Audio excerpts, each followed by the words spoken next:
السلام علیکم ورحمۃ اللہ وبرکاتہ۔ الحمدللہ والصلاۃ والسلام علی رسول اللہ، اما بعد، اعوذ باللہ السمیع العلیم من الشیطان الرجیم من ہمزہ ونفخہ ونفثہ۔ انما کان قول المؤمنین اذا دعوا الی اللہ ورسولہ لیحکم بینہم ان یقولوا سمعنا واطعنا واولئک هم المفلحون۔ ومن یطع اللہ ورسولہ ویخشى اللہ ویتقہ فاولئک هم الفائزون۔ واقسموا باللہ جہد ایمانہم لئن امرتہم لیخرجن قل لا تقسموا طاعۃ معروفۃ ان اللہ خبیر بما تعملون۔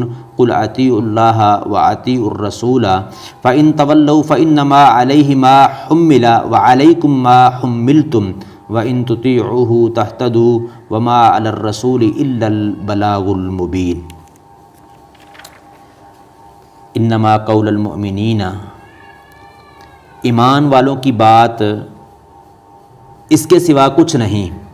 اذا دعوا الی اللہ ورسولہ، جب وہ بلائے جاتے ہیں اللہ اور اس کے رسول کی طرف، لیحکم بینہم، تاکہ وہ ان کے درمیان فیصلہ کرے، ان یقولوا سمعنا واطعنا، یہ کہ وہ کہتے ہیں ہم نے بات سنی اور اطاعت کی، وَأُولَئِكَ هُمُ الْمُفْلِحُونَ، اور یہی لوگ فلاح پانے والے ہیں، کامیاب ہونے والے ہیں۔ وَمَن يُطِعِ اللَّهَ وَرَسُولَهُ، اور جو شخص اللہ اور اس کے رسول کی اطاعت کرے، وَيَخْشَ اللَّهَ، اور اللہ سے ڈرے، وَيَتَّقْهِ فَأُولَئِكَ هُمُ الْفَائِزُونَ، اور اس سے بچے تو یہی لوگ مراد پانے والے ہیں۔ وَأَقْسَمُوا بِاللَّهِ جَهْدَ أَيْمَانِهِمْ، اور انہوں نے اللہ کی قسمیں کھائیں، اپنی پختہ قسمیں، لَإِنْ أَمَرْتَهُمْ لَيَخْرُجُنَّ، کہ اگر واقعی تو انہیں حکم دے تو وہ ہر صورت ضرور نکلیں گے۔ قُل لَا تُقْسِمُوا، تو کہہ دیجئے قسمیں نہ کھاؤ، طاعۃ معروفۃ، جانی پہچانی ہوئی اطاعت ہی کافی ہے، ان اللہ خبیر بما تعملون، بے شک اللہ تعالیٰ اس سے پوری طرح باخبر ہے جو تم کرتے ہو۔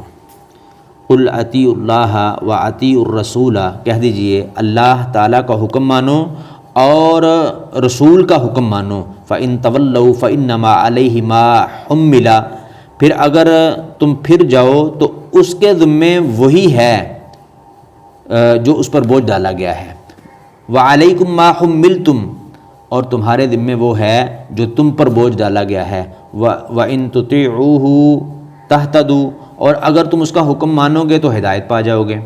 وَمَا عَلَى الرَّسُولِ إِلَّا الْبَلَاغُ الْمُبِينُ، اور رسول کے ذمے تو صاف پہنچا دینے کے علاوہ کچھ نہیں ہے۔ سورہ النور کی آیت نمبر 51 تا 54 کی تلاوت اور ترجمہ کیا ہے۔ انما قول المؤمنین اذا دعوا الی اللہ ورسولہ لیحکم بینہم ان یقولوا سمعنا واطعنا واولئک هم المفلحون۔ پچھلی آیات میں منافقین کی حالت بیان ہوئی تھی، اب اس آیہ کریمہ میں خالص مومنوں کا بیان اور ان کی تعریف بیان کی گئی ہے۔ یعنی سچے مومنوں کا کام یہ ہوتا ہے کہ جب کسی تنازع اور جھگڑا یا کسی اختلاف میں وہ پڑ جائیں تو فیصلے کے لیے انہیں اللہ اور اللہ کے رسول صلی اللہ علیہ وسلم کی طرف بلایا جائے، یعنی کتاب و سنت کی طرف بلایا جائے، اللہ کی کتاب اور رسول اللہ صلی اللہ علیہ وسلم کی سنت کی طرف بلایا جائے، خواہ بظاہر اس میں ان کا نفع ہو یا نقصان، تو وہ ایک لمحے کی بھی تاخیر نہیں کرتے، بلکہ فوراً کہتے ہیں کہ ہم نے سنا اور بات مان لی، اور یہی لوگ حقیقت میں کامیاب ہیں۔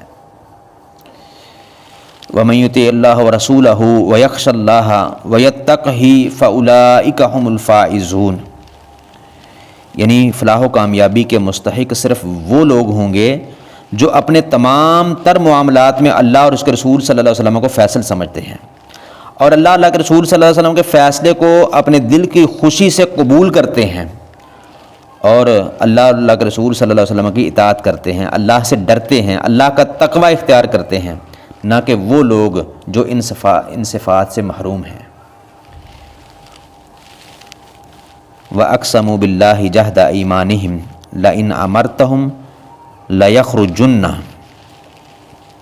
جہد ایمانہم میں جہد فعل محذوف کا مصدر ہے جو بطور تاکید کے ہے، یعنی یجحدون ایمانہم جہدن، یا یہ حال کی وجہ سے منصوب ہے، یعنی مجتہدین فی ایمانہم، مطلب یہ ہے کہ اپنی طاقت کے مطابق پوری جان لگا کر قسمیں کھا کھا کے جو ہے نا یہ بات کہتے ہیں۔ تو اللہ تبارک تعالیٰ نے منع فرما دیا کہ ان کو روک دو کہ قسمیں نہ کھاؤ۔ قسمیں لینا جو ہے وہ مقصود نہیں ہے، صرف معروف اطاعت جو ہے وہ مقصود ہے۔ تو یہ جس طرح تم جھوٹی قسمیں کھاتے ہو، تمہاری اطاعت بھی اسی طرح نفاق پر مبنی ہے۔ بعض نے یہ معنی کیے ہیں کہ تمہارا معاملہ اطاعت معروفہ ہونا چاہیے، یعنی عرف کے مطابق اطاعت ہونی چاہیے بغیر کسی قسم کے حلف کے، قسم کے، جس طرح دوسرے مسلمان جو ہیں وہ اطاعت کرتے ہیں، تم بھی انہی کی طرح جو ہے وہ اطاعت کرو۔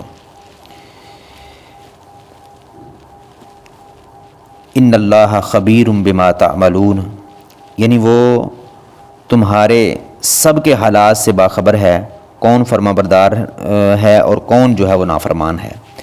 بس حلف اٹھا کر اطاعت کے اظہار کرنے سے جبکہ تمہارے دل میں اس کے خلاف عزم ہو تو اللہ رب العالمین کو دھوکہ نہیں دے سکتے، اس لیے کہ وہ پوشیدہ سے پوشیدہ تر بات کو بھی جانتا ہے، اور وہ تمہارے سینوں میں پلنے والے رازوں کو بھی جانتا ہے، اگرچہ تم زبان سے اس کے خلاف اظہار کرو۔